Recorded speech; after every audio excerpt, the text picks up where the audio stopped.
Alhamdulillahi Rabbil Alamin. Wabihi nasta'inu ala umuri dunya waddin. Wassalatu wassalamu ala ashrafil anbiya'i wal mursalin,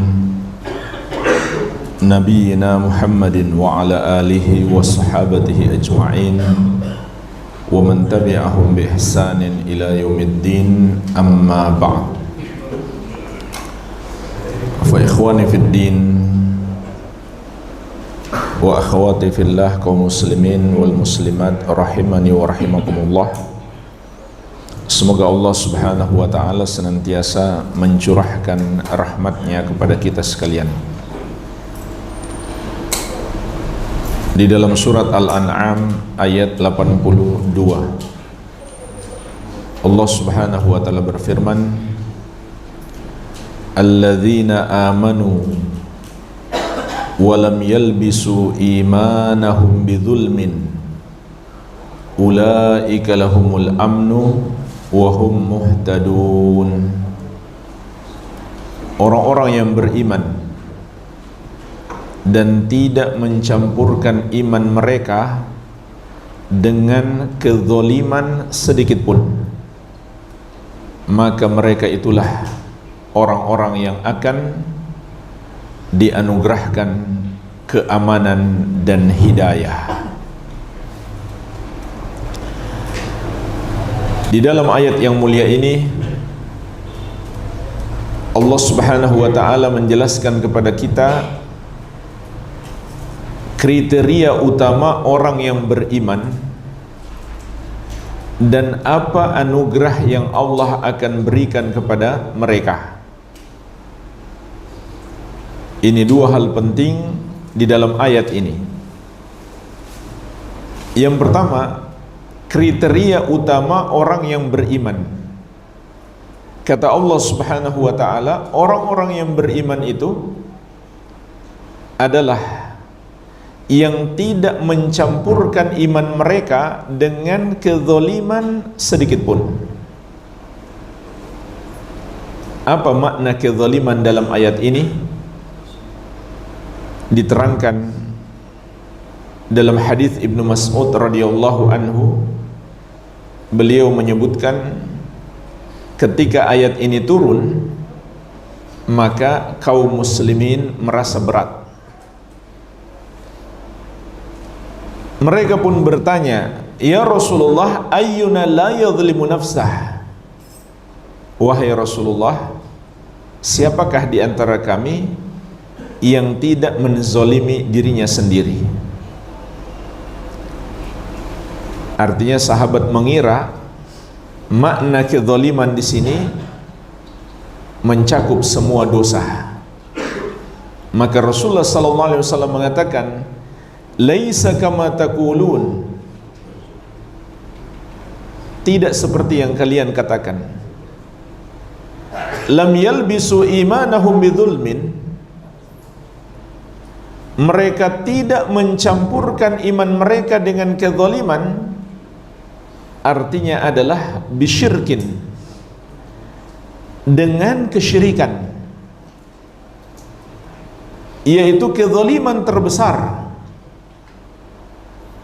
Awalam tasma'u ila qawli Luqman libnihi, tidakkah kalian mendengarkan ucapan Luqman kepada anaknya? Kemudian beliau membaca surat Luqman ayat ke-13. Ya bunayya la tusyrik billah inna syirka la zulmun azim. Wahai anakku, janganlah engkau mempersekutukan Allah, karena sesungguhnya mempersekutukan Allah itu adalah kezaliman yang sangat besar. Inilah jemaah sekalian makna kezaliman di dalam surat Al-An'am ayat 82. Karena kezaliman itu ada 3 macam. Yang pertama, zulmul insan nafsahu, kezaliman seseorang terhadap dirinya. Gimana caranya seseorang itu berbuat zalim kepada dirinya sendiri? Yaitu dia berbuat dosa. Semua dosa yang kita lakukan hakikatnya kita sedang menzolimi diri kita sendiri. Dan ingatlah jemaah sekalian, bulan Ramadan itu bukan hanya amal soleh dilipat gandakan, dosa pun menjadi lebih besar di bulan Ramadan. Yang kedua, zulmul insan ghairahu, kezaliman seseorang kepada orang lain. Ini lebih besar dibanding yang pertama, dan mencakup 3 bentuk kezaliman. Apakah terhadap hartanya, atau kehormatannya, atau dirinya. Yang ketiga, inilah pembahasan kita, azlamu zulm, kezaliman terbesar. Kezaliman terbesar yaitu syirik. Maka yang dimaksud orang-orang yang beriman yang tidak mencampurkan iman mereka dengan kezaliman sedikit pun, artinya tidak berbuat syirik. Oleh karena itu, kriteria utama orang yang beriman adalah yang mentauhidkan Allah Subhanahu wa ta'ala. Inilah pokok keimanan. Orang yang beriman itu adalah yang mentauhidkan Allah, yang tidak melakukan dosa kesyirikan sedikit pun. Kenapa jemaah sekalian? Karena dosa syirik itu membatalkan keimanan. Jadi tidak mungkin ada orang yang beriman yang berbuat dosa syirik, karena dosa syirik membatalkan keimanan.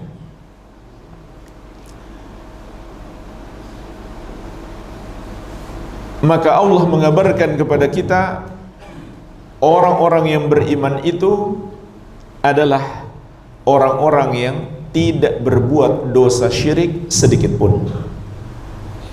Maka mereka adalah orang-orang yang mentauhidkan Allah Subhanahu wa ta'ala. Lalu apa anugerah yang Allah akan berikan kepada mereka? 2 anugerah yang paling dibutuhkan oleh setiap hamba. 2 anugerah yang terbesar dalam hidup. Ulaika lahumul amnu wa hum muhtadun. Mereka itulah, kata Allah, orang-orang yang akan diberikan nikmat keamanan dan nikmat hidayah. Nikmat keamanan artinya Allah berikan kepada mereka jaminan keamanan dari azab Allah Subhanahu wa ta'ala. Apakah azab di dunia, ataukah azab di alam kubur, ataukah azab di hari kebangkitan, ataukah azab neraka? Karena azab itu bisa ada pada 4 kehidupan: di dunia, di alam kubur, di padang mahsyar, dan yang terbesar di neraka. Maka orang-orang yang beriman, Allah berikan jaminan untuk mereka keamanan.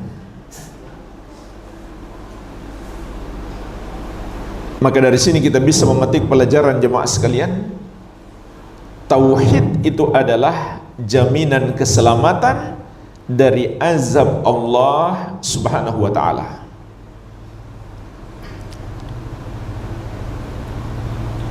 Di dalam hadis yang diriwayatkan Al-Bukhari dan Muslim dari sahabat yang mulia Mu'adz bin Jabal radhiyallahu anhu, Rasulullah SAW mengabarkan kepada kita tentang hak Allah dan hak hamba. Beliau bersabda, "Haqqullahi 'alal ibadi ay ya'buduhu wa la yusyriku bihi syai'a." Hak Allah atas para hamba adalah mereka beribadah kepadanya dan tidak mempersekutukannya dengan sesuatu apapun. Inilah jemaah sekalian hak Allah atas kita, menunjukkan inilah kewajiban kita yang terbesar, karena memenuhi hak Allah adalah kewajiban yang terbesar. Sebab Allah yang maha besar, maka haknya adalah hak yang paling besar. Maka kewajiban kita yang terbesar di muka bumi ini adalah mentauhidkan Allah subhanahu wa ta'ala. Bahkan Allah jadikan tauhid sebagai misi hidup kita.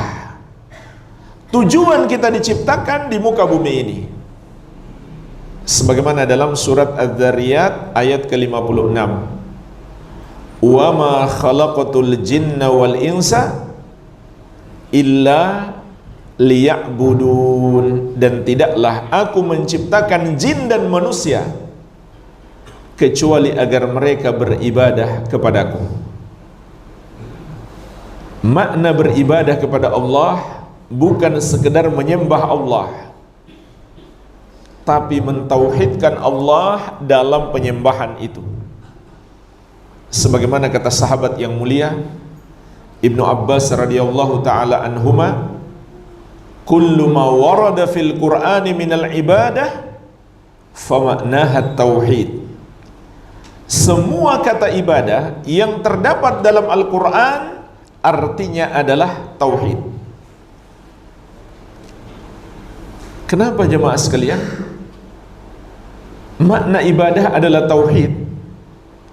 Karena ibadah tanpa tauhid tertolak.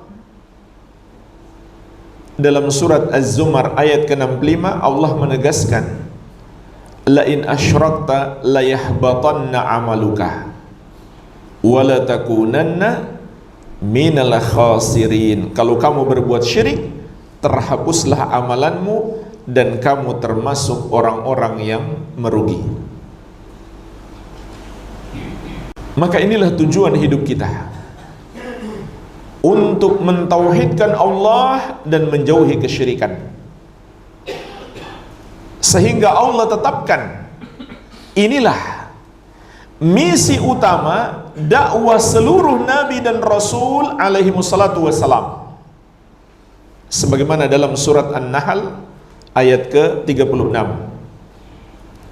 walaqad ba'atsna fi kulli ummatin rasulan an ibudullaha wajtanibut tagut, dan sungguh kami telah mengutus pada setiap umat itu seorang rasul. Setiap rasul menyerukan kepada kaumnya, sembahlah Allah dan jauhilah tagut. Jauhilah semua yang disembah selain Allah subhanahu wa ta'ala. Inilah misi utama diutusnya hamba-hamba pilihan yang Allah tetapkan sebagai teladan sepanjang zaman, yaitu mengajak manusia menyembah hanya kepada Allah dan melarang berbuat syirik. Oleh karena itu jemaah sekalian, para ulama mengatakan ciri utama dakwah ahli sunnah adalah perhatian utama, perhatian besarnya terhadap tauhid. Mungkin ada orang yang baru hijrah, dia bingung, kenapa banyak kelompok dalam Islam, kenapa banyak majelis-majelis ilmu dan mereka berbeda-beda, mau ikut yang mana? Kalau ingin mengetahui golongan yang benar, maka harus lihat pada ciri-cirinya. Itulah sebabnya ada pelajaran akidah, pelajaran manhaj, agar kita mengetahui ciri-ciri ahli sunnah, dan sebaliknya ciri-ciri golongan yang menyimpang.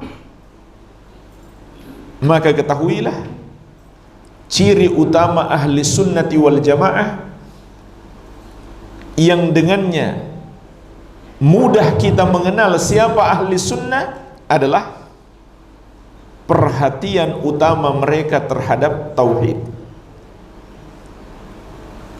Prioritas utama mereka adalah tauhid.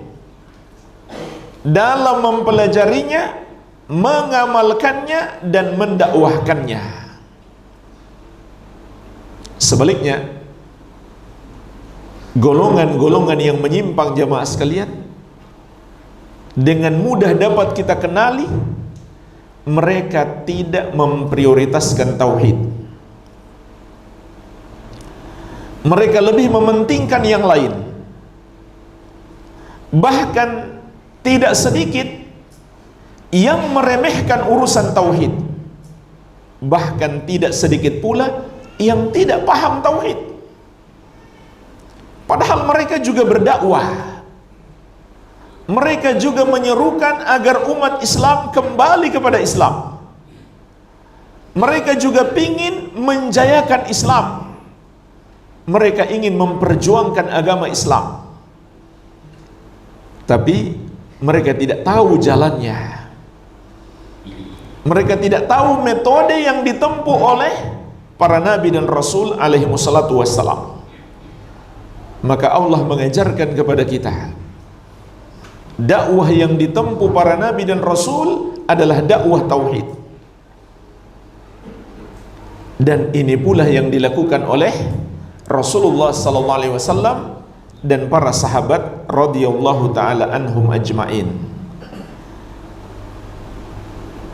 Kenapa jemaah sekalian? Karena tauhid itu adalah syarat diterimanya amalan kita. Nggak ada gunanya kita ngajak orang sholat, puasa, zakat, haji kalau dia tidak memiliki tauhid. Kalau dia masih berbuat dosa syirik, tidak akan diterima amalannya. Dalam surat Al-An'am ayat 88, Allah Subhanahu wa taala menegaskan, "Walau asyraku lahabita anhum ma kanu ya'malun." Andai mereka berbuat syirik, terhapuslah amalan-amalan yang mereka kerjakan. Dan juga syarat utama kejayaan Islam adalah tauhid. Kejayaan Islam dapat diraih dengan tauhid. Inilah yang dicontohkan oleh Rasulullah SAW dan para sahabat. Mereka berjuang mempelajari, mengamalkan, mempertahankan dan menyebarkan tauhid seluas-luasnya sampai Allah memberikan pertolongan kepada mereka. Dan ini pun bisa kita petik dari ayat yang kita sebutkan di awal. Orang-orang yang mentauhidkan Allah, maka Allah akan berikan dua anugerah terbesar, nikmat aman dan nikmat hidayah. Dan umat yang berjaya, umat yang kuat adalah umat yang memiliki dua sifat ini.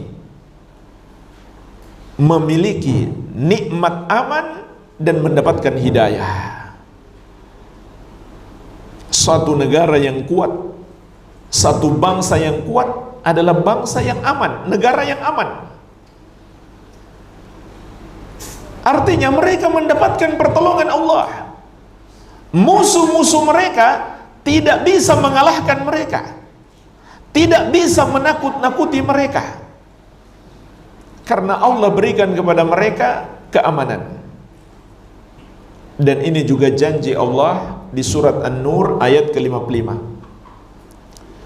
Wa'adallahu alladhina amanu minkum wa amilus salihat la yastakhlifannahum fil ard kama istakhlafal ladhina min qablihim wala yumakkinanna lahum dinahum alladzi irtada lahum wala yubaddilannahum min ba'di khaufihim amna ya'budunani la yusyrikuna bi syai'a.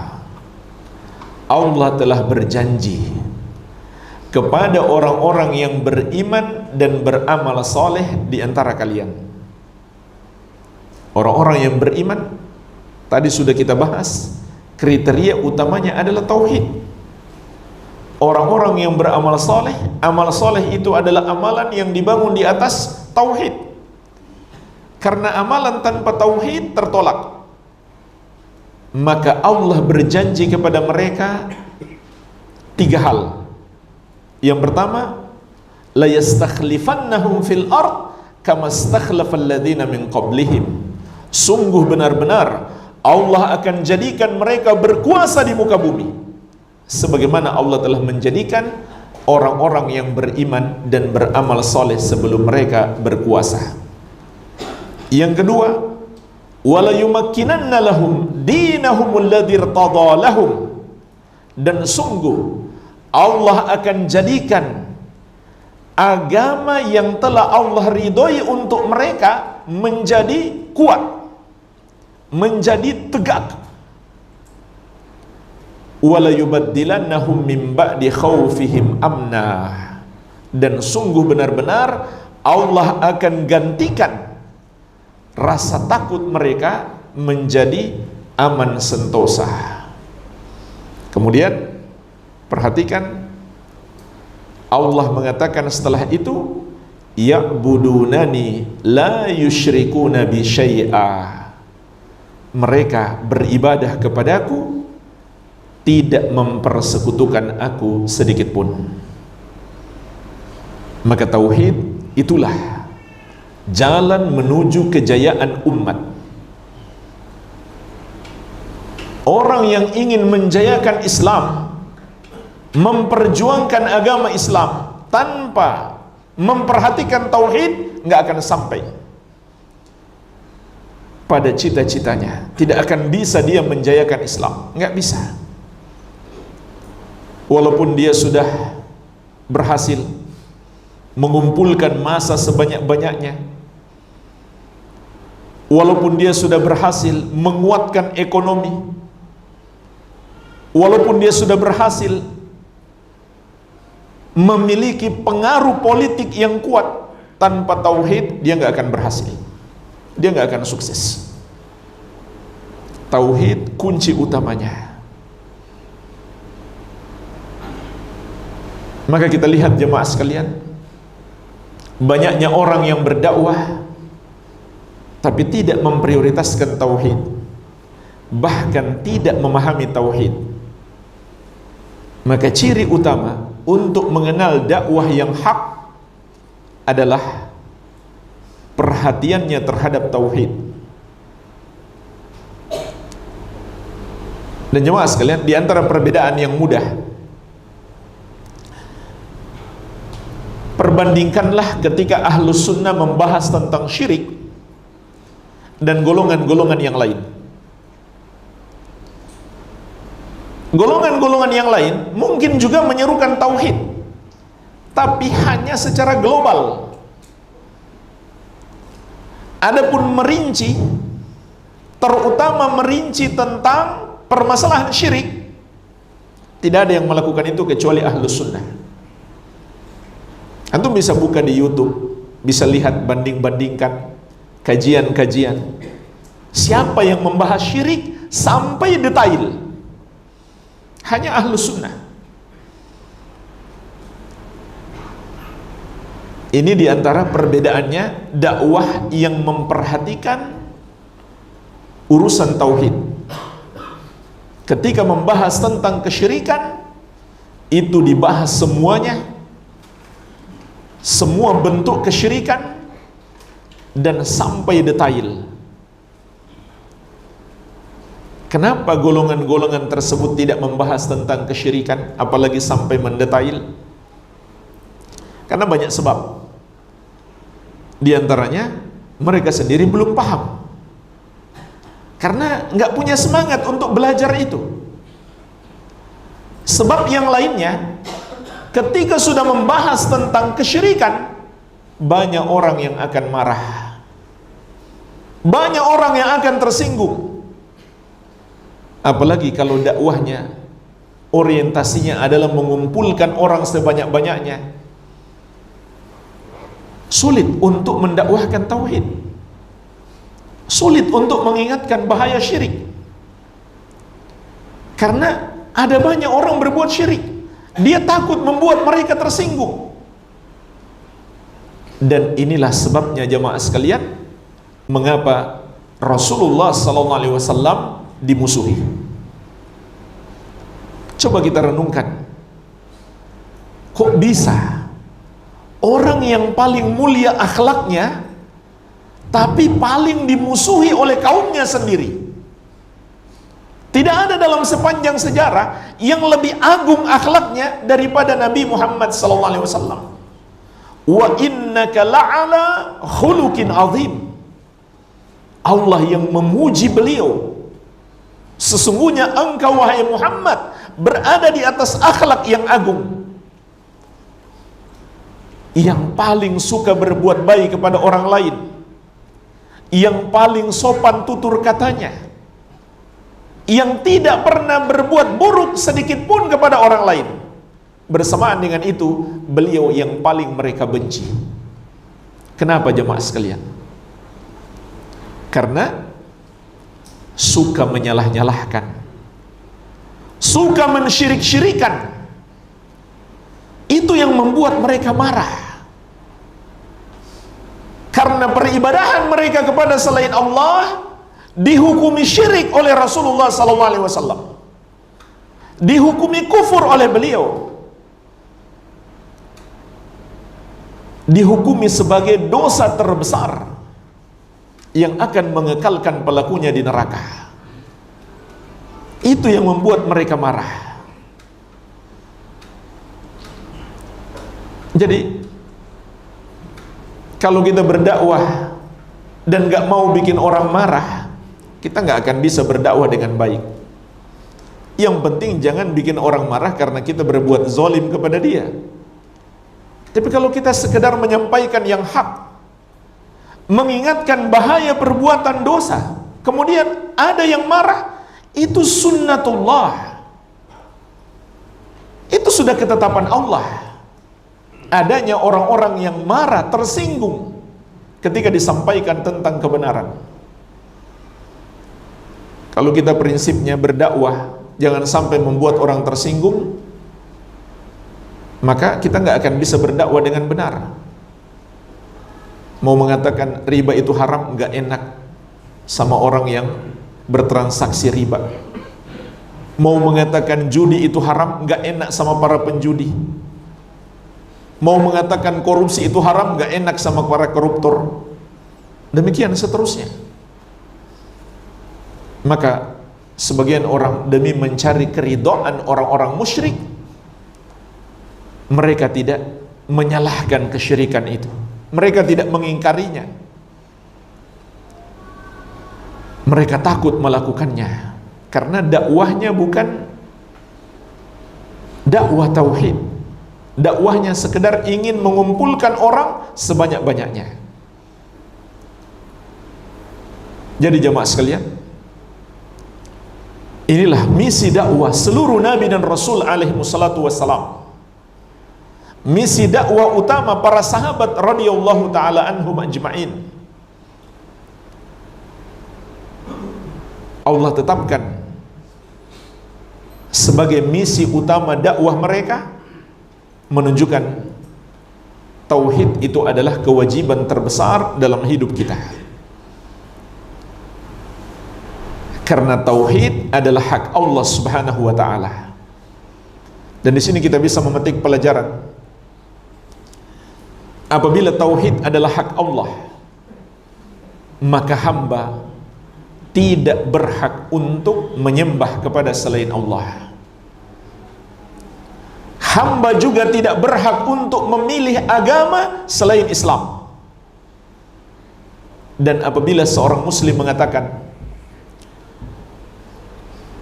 termasuk hak asasi manusia,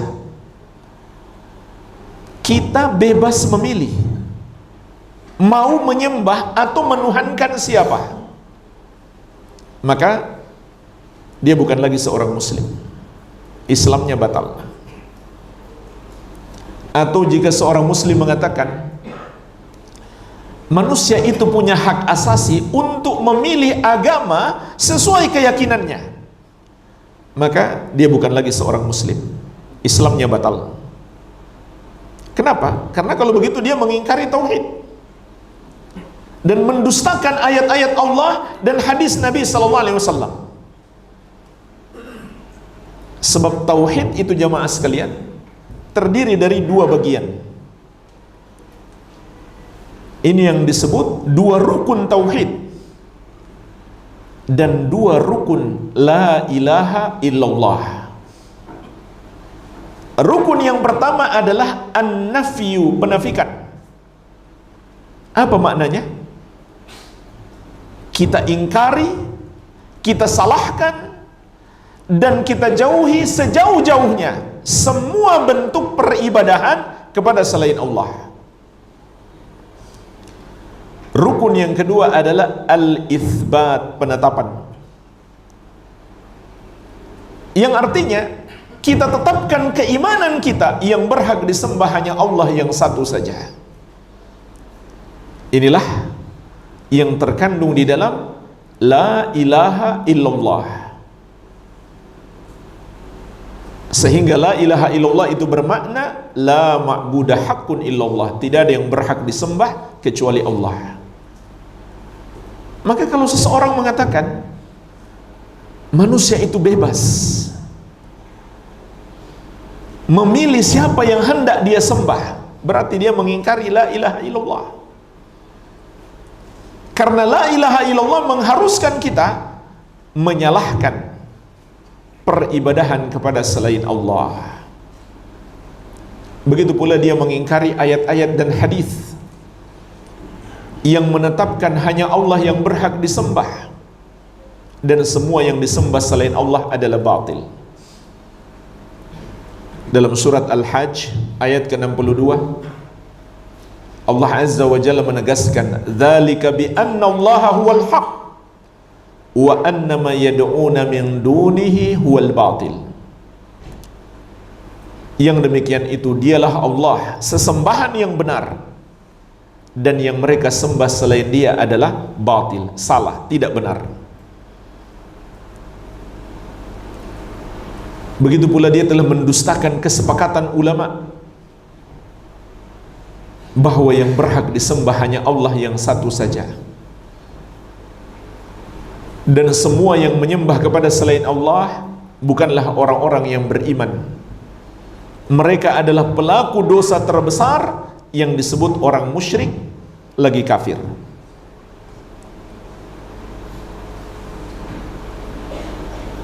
Maka Allah tidak pernah memberikan hak kepada kita untuk menyembah kepada selainnya, sebagaimana Allah tidak pernah memberikan hak kepada kita untuk memilih agama selain Islam. Kenapa jemaah sekalian? Karena semua agama selain Islam mengajarkan peribadahan kepada selain Allah. Oleh karena itu Allah menegaskan dalam surat Ali Imran ayat ke-19, "Innad dina indallahil Islam." Sesungguhnya agama yang Allah ridhoi hanyalah Islam. Dan di surat Ali Imran ayat ke-85, "Wa may yabtaghi ghairal islami dinan fala yuqbala min wa huwa fil akhirati minal khasirin." Dan barang siapa mencari selain Islam sebagai agama baginya, tidak akan pernah diterima daripadanya, dan dia di akhirat kelak termasuk orang-orang yang merugi. Maka ketika seorang mengatakan manusia itu bebas memilih agama selain Islam atau agama apa saja, berarti dia mendustakan ayat-ayat ini. Dia mendustakan tauhid, mendustakan Al-Quran dan Sunnah dan kesepakatan ulama. Karena ucapan tersebut mengandung persetujuan atau pembenaran, tidak mengingkari dan tidak menyalahkan orang yang menyembah kepada selain Allah. Oleh karena itu termasuk pembatal keislaman adalah menyetujui dan meridhoi kesyirikan ataupun kekafiran. Jadi bukan hanya pelaku syirik atau pelaku dosa kekafiran yang langsung melakukannya, yang batal Islamnya, orang yang menyetujui pun sama, hukumnya sama. Maka Allah tidak pernah memberikan hak kepada hamba untuk menyembah kepada selainnya dan untuk memilih agama selain Islam. Oleh karena itu, hamba yang memilih untuk menyembah kepada selain Allah atau memilih agama selain Islam dihukumi sebagai pelaku dosa terbesar. Kenapa? Karena dia melakukan pelanggaran terbesar, pelanggaran terhadap hak yang paling besar, yaitu hak Allah Subhanahu wa taala ditauhidkan dan tidak dipersekutukan. Haqqullahi 'alal ibadi ayya'buduhu wa la yusyriku bihi syai'an.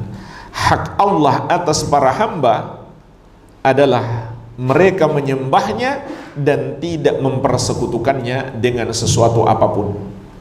Sehingga ketika dia mempersekutukan Allah, berarti dia melanggar hak Allah Subhanahu wa ta'ala. Lalu pertanyaannya jemaah sekalian, kalau begitu apa hak kita sebagai hamba? Dalam lanjutan hadis Rasulullah sallallahu alaihi wasallam bersabda, "Wa haqqul ibadi 'ala Allahi alla yu'adziba man la yusyriku bihi syai'an." Adapun hak hamba atas Allah adalah Allah tidak akan mengazab orang yang tidak mempersekutukannya dengan sesuatu apapun. Maka kita pun paham jemaah sekalian, tauhid itu adalah jaminan keselamatan dari azab Allah Subhanahu wa ta'ala. Sebagaimana juga dalam hadis yang diriwayatkan Al-Bukhari dan Muslim dari sahabat yang mulia Jabir bin Abdullah radhiyallahu taala anhuma, Rasulullah sallallahu alaihi wasallam bersabda, "Man mata la yusyriku billahi syai'an dakhalal jannah." Barang siapa mati dalam keadaan tidak mempersekutukan Allah dengan sesuatu apapun, maka dia pasti masuk surga. Wa man mata yusyriku billahi syai'an dakhalan nar. Dan barang siapa mati dalam keadaan mempersekutukan Allah dengan sesuatu apapun, dia pasti masuk neraka. Maka tauhid adalah jaminan keselamatan dari azab Allah, dan syirik adalah kepastian bagi seseorang masuk neraka dan kekal di dalamnya untuk selama-lamanya. Maka kita pun paham jemaah sekalian, kalau begitu tauhid adalah hal terpenting dalam hidup kita. Oleh karena itu, dalam hadis Abu Darda radhiyallahu anhu yang diriwayatkan Imam Ibnu Majah, Rasulullah sallallahu alaihi wasallam berpesan kepada kita, "La tusyrik billahi syai'an wa in quti'ta wa hurrikta."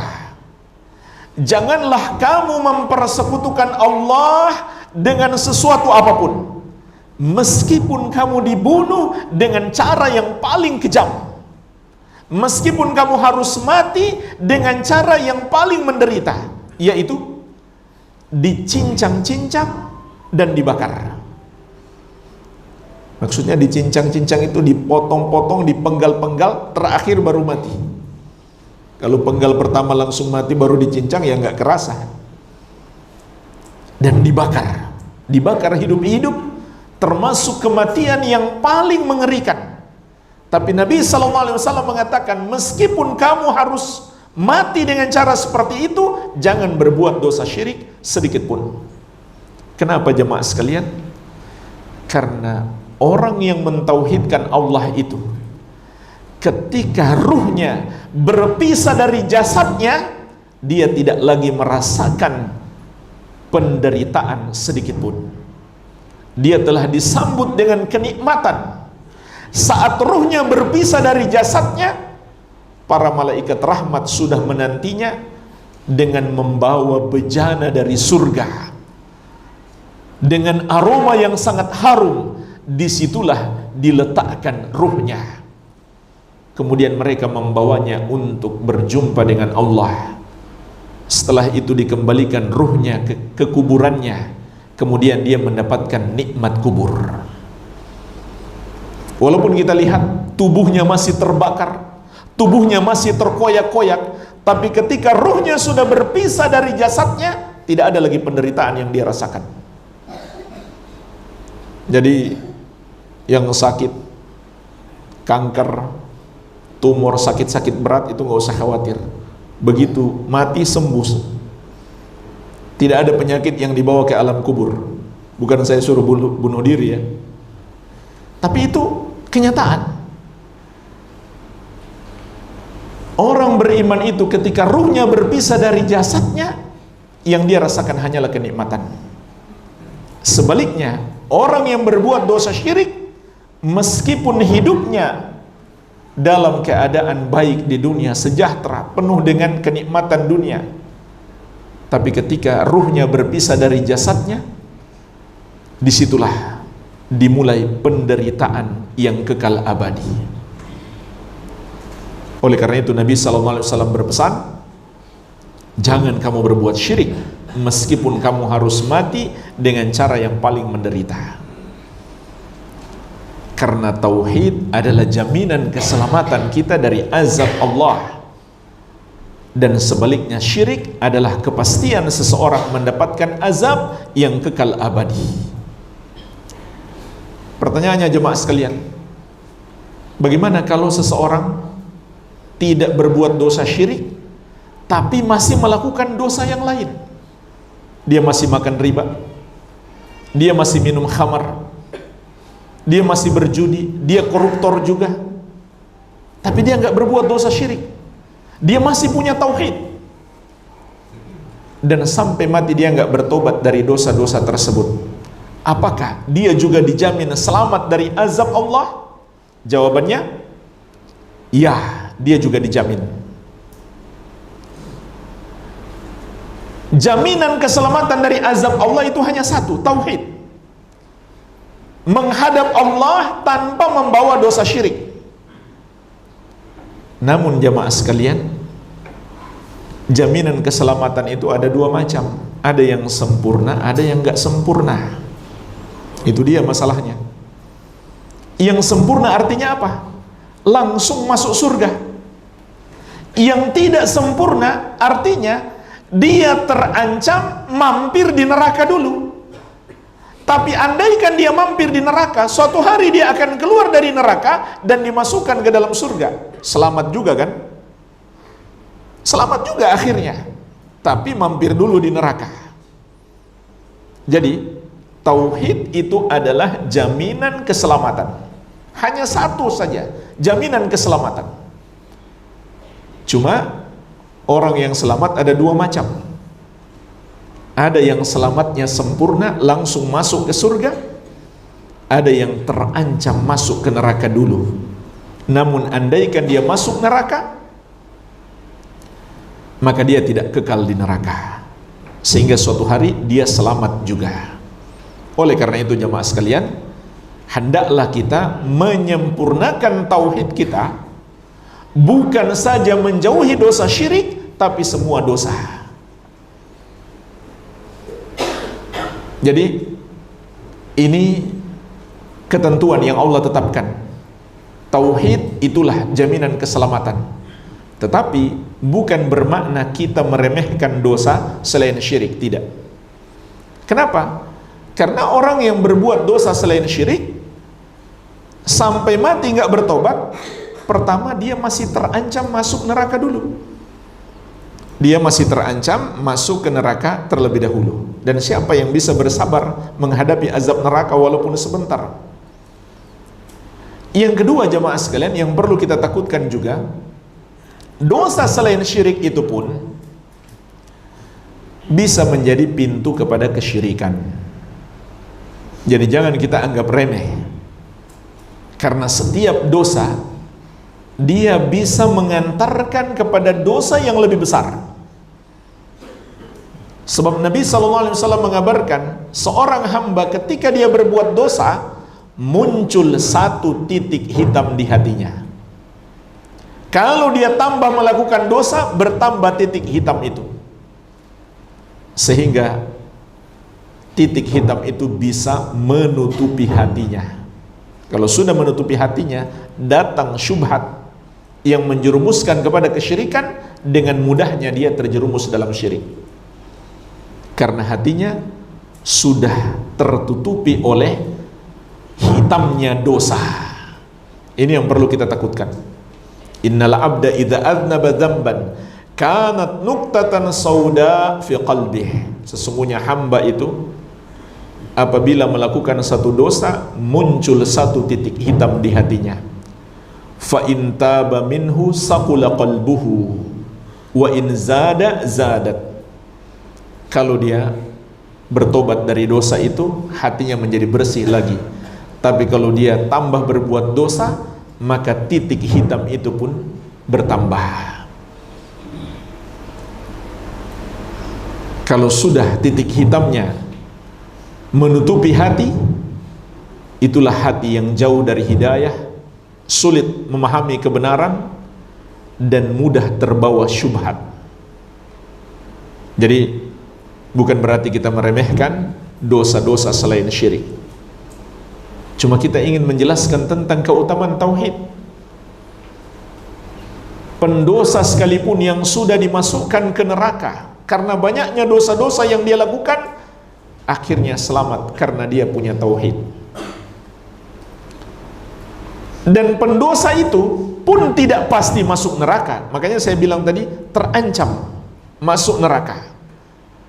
Karena semua dosa selain syirik, kalau Allah menghendaki diampuni, maka diampuni. Kalau Allah menghendaki diazab, maka diazab. Sebagaimana dalam surat An-Nisa ayat ke-48 dan 116. Innallaha la yaghfiru ayyushraka bihi wa yaghfiru ma duna dzalika liman yasha. Sesungguhnya Allah tidak akan mengampuni dosa syirik dan akan mengampuni dosa selain syirik itu bagi siapa yang dia kehendaki. Maka jemaah sekalian, kita pun paham betapa pentingnya tauhid dan bahaya kesyirikan. Dan bukti kalau kita sudah paham permasalahan ini apa? Buktinya apa? Hendaklah kita semangat belajar tauhid. Dan belajar tauhid itu, belajar yang serius, yang sungguh-sungguh, caranya adalah dengan mempelajari kitab demi kitab. Alhamdulillah di sini ada ustadz kita yang tinggal di daerah kita ini, bisa mengajarkan kitab secara rutin. Ini yang harus menjadi perhatian utama kita. Termasuk kesalahan besar para penuntut ilmu yang hanya semangat belajar kalau ada tablik akbar, kalau ada ustadz dari luar daerah datang, dia pun hadir, tapi ketika kajian rutin dia jarang datang. Padahal belajar sesungguhnya adalah kajian rutin yang membahas kitab. Itulah yang akan mengokohkan keilmuan kita. Itulah yang akan menguatkan tauhid kita, sehingga kita nggak gampang terkena syubhat. Banyak jamaah sekalian, orang yang sudah belajar 5 tahun, 10 tahun, datang syubhat sedikit, dia kena syubhat. Itu banyak. Kenapa? Keilmuannya tidak kokoh. Dia tidak belajar dengan baik, tidak belajar sesuai dengan kurikulum yang seharusnya. Inilah belajar tauhid yang sesungguhnya, belajar kitab demi kitab, mulai dari yang paling ringan sampai tingkat yang tinggi, yang menengah, kemudian yang tinggi. Belajar kitab Thalathatul Usul, kitab tauhid, Al-Qawaidul Arba, Nawaqidul Islam. Kemudian meningkat lagi akidah wasitiyah, kemudian meningkat lagi akidah tahawiyah, dan seterusnya. Ini bisa kita dapatkan pada kajian-kajian rutin membahas kitab. Kalaupun kita nggak bisa hadir karena satu halangan jamaah sekalian, maka usahakan dapat rekamannya. Usahakan dapat rekamannya. Allah sudah mudahkan kita di zaman sekarang untuk belajar. Kalau kita berhalangan hadir, maka usahakan dapat rekamannya, jangan sampai ketinggalan. Usahakan tamatkan kitab demi kitab. Bahkan kalau perlu satu kitab kita ulang-ulang terus, tidak masalah, itu hal yang baik. Itu akan lebih mengokohkan ilmu kita, dan insya Allah akan menambah faidah baru walaupun kita pelajari kitab yang sama. Imam Al-Muzani rahimahullah mempelajari kitab Ar-Risalah karya guru beliau. Siapa guru beliau? Imam Syafi'i. Beliau pelajari kitab Risalah itu 500 kali. Kata beliau, setiap saya pelajari kembali, saya dapat faidah baru. Ya tidak masalah, walaupun diulang-ulang.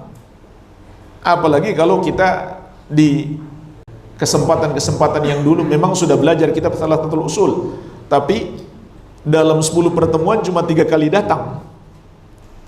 Nggak pernah dia belajar beneran, nggak pernah tamat. Jadi diulang-ulang tidak masalah. Jadi jemaah sekalian, ini yang menunjukkan kita sudah ngerti pentingnya dakwah tauhid. Itulah dakwah ahli sunnah yang utama.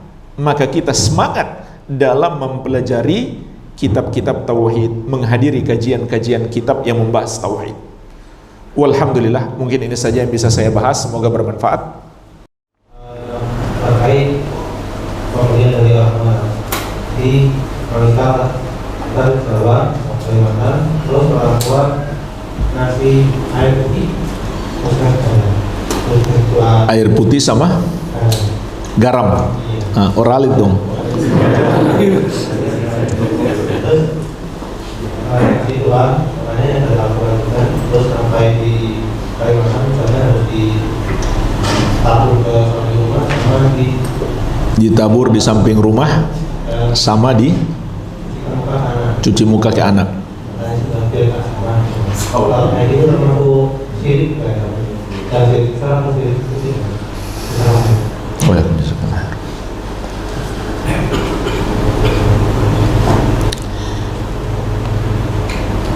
itu termasuk syirik, karena sesuatu yang bukan sebab kita anggap sebagai sebab, maka itu syirik. Tidak ada dalilnya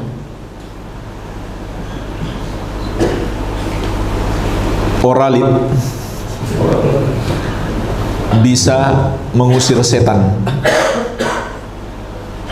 atau menghindarkan kita dari segala mara bahaya.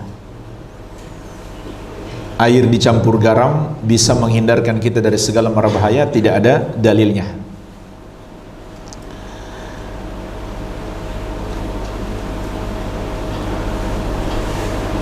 Adapun yang seharusnya adalah bacaan. Kita baca ayat kursi di pagi hari, di sore hari, dan sebelum tidur. Begitu pula setiap habis sholat. Begitu pula membaca Al-Ikhlas, Al-Falaq, An-Nas di pagi hari 3 kali, di sore hari 3 kali, dan sebelum tidur. Dan setiap habis sholat 1 kali. Ini yang seharusnya kita lakukan. Adapun meyakini air itu bisa menghalangi berbagai macam mara bahaya atau mengusir setan, maka ini termasuk keyakinan syirik. Dan jemaah sekalian, ini kaidah. Semua yang diyakini sebagai sebab kemanfaatan atau menolak mudarat atau mendatangkan mudarat, padahal itu bukan sebab, maka syirik. Ini kaidah. Dan kaidah ini bisa antum terapkan pada banyak permasalahan. Apa saja yang diyakini di masyarakat bisa mendatangkan satu manfaat atau menolak mudarat atau sebab kemudaratan, tapi ternyata itu bukan sebab, maka itu syirik. Kalau kita berikan contoh sangat banyak.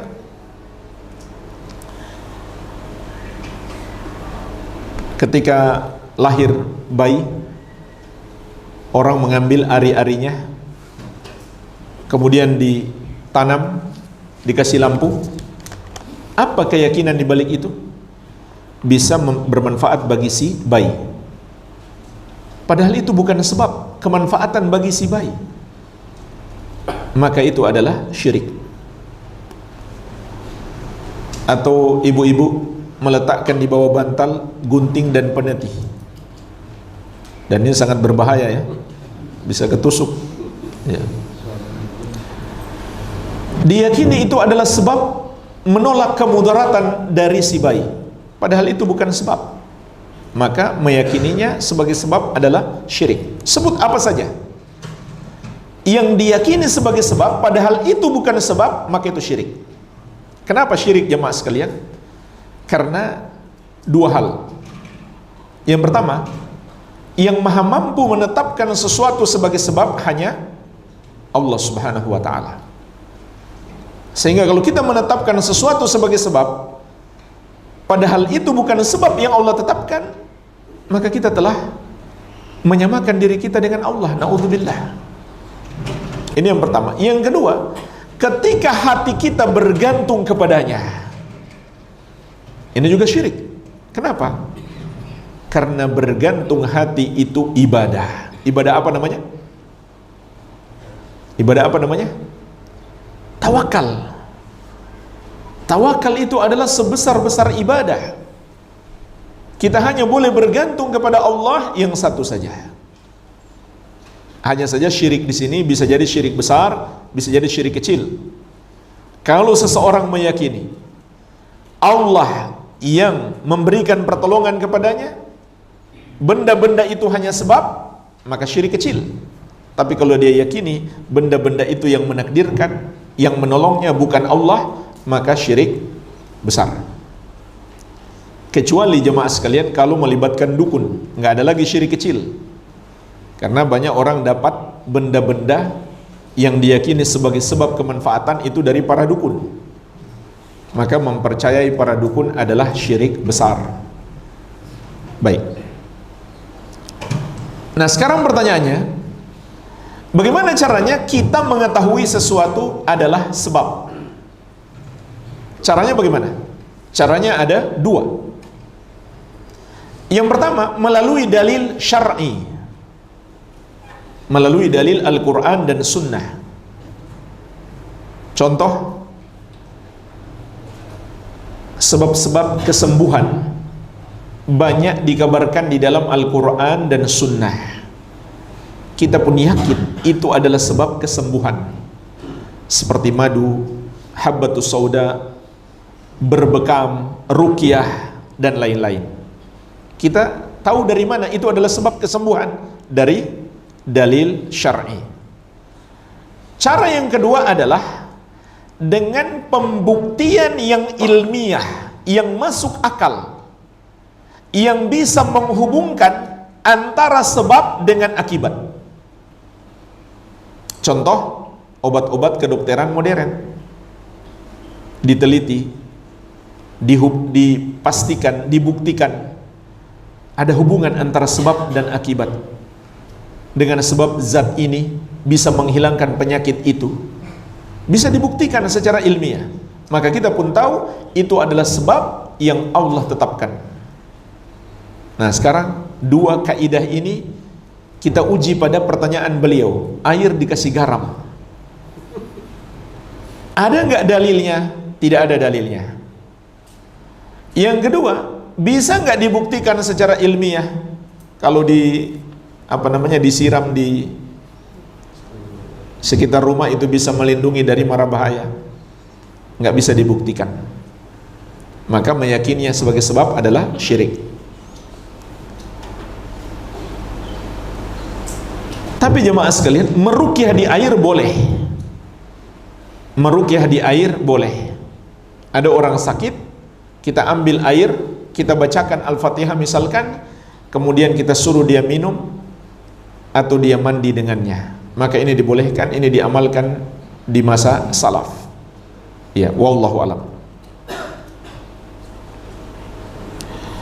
Pada saat memimpin doa pada suatu acara dengan berdoa sesuai keyakinan masing-masing, apakah termasuk pembatal Islam? Ya, pembatal Islam. Kalau seorang mengatakan ayo kita berdoa sesuai dengan keyakinan masing-masing, maka itu mengandung pembenaran dia, persetujuan dia terhadap doa kepada selain Allah.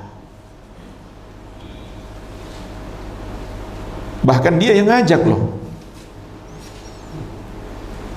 Yang seharusnya dia katakan, ayo kita berdoa kepada Allah Subhanahu wa ta'ala yang satu saja. Itu yang dia katakan. Jangan dia seakan mempersilahkan berdoa kepada selain Allah.